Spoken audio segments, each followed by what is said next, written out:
ನಮಸ್ಕಾರ ವೀಕ್ಷಕರೇ, ನಮ್ಮ ರುಚಿ ನಮ್ಮ ಸ್ಟೈಲ್ ಅಡುಗೆ ಚಾನಲ್ಗೆ ಸ್ವಾಗತ.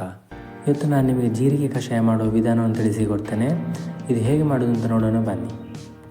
ಮೊದಲೊಂದು ಪಾತ್ರೆಗೆ ನಾನು 1 ಗ್ಲಾಸ್ನಷ್ಟು ನೀರನ್ನು ಹಾಕಿಕೊಂಡಿದ್ದೇನೆ. ಹಾಗೆ ಅದಕ್ಕೆ 1.5 ಚಮಚದಷ್ಟು ಕಷಾಯ ಹೊಡಿ ತಯಾರಿಸುವ ವಿಧಾನವನ್ನು ನಾನು ಲಾಸ್ಟ್ ವಿಡಿಯೋದಲ್ಲಿ ಹಾಕಿದ್ದೇನೆ. ಅದನ್ನು ಡಿಸ್ಕ್ರಿಪ್ಷನಲ್ಲಿ ಕೂಡ ಲಿಂಕ್ ಅಂತ ಹಾಕಿರ್ತೇನೆ. ಮತ್ತು ಸಣ್ಣ ಬೆಲ್ಲದ ತುಂಡನ್ನು ಸೇರಿಸಿಕೊಳ್ತಿದ್ದೇನೆ. ನಿಮಗೆ ಸಕ್ಕರೆ ಸಹ ಸೇರಿಸಿಕೊಳ್ಬೋದು, ಬಟ್ ಬೆಲ್ಲ ಆರೋಗ್ಯಕ್ಕೂ ಟೇಸ್ಟಿಗೂ ಎಲ್ಲದಕ್ಕೂ ಒಳ್ಳೆಯದಾಗ್ತದೆ. ಇದಕ್ಕೆ ಸ್ಟಾರ್ಟ್ ಆದಮೇಲೆ ಇದು 1 ನಿಮಿಷ ನಾವು ಲೋ ಫ್ಲೇಮಲ್ಲಿ ಚೆನ್ನಾಗಿ ಕುದಿಸಬೇಕು. ಆಗ ಕಷಾಯದ ಹುಡಿಯಲ್ಲಿದ್ದ ಅಂಶ ಎಲ್ಲ ಚೆನ್ನಾಗಿ ಬಿಟ್ಟುಕೊಳ್ತದೆ.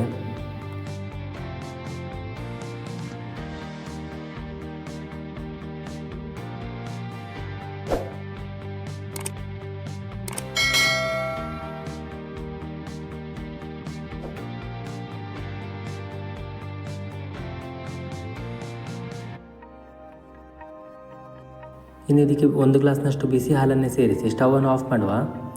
ಇದಕ್ಕೆ ವಾಪಸ್ ಕುದಿಸುವ ಅವಶ್ಯಕತೆ ಇಲ್ಲ, ಬಿಸಿ ಹಾಲನ್ನು ಸೇರಿಸಿದ ಕಾರಣ. ಓಕೆ, ಇವಾಗ ನಮ್ಮ ರುಚಿಯಾದ ಆರೋಗ್ಯಕರ ಕಷಾಯ ರೆಡಿಯಾಗಿದೆ.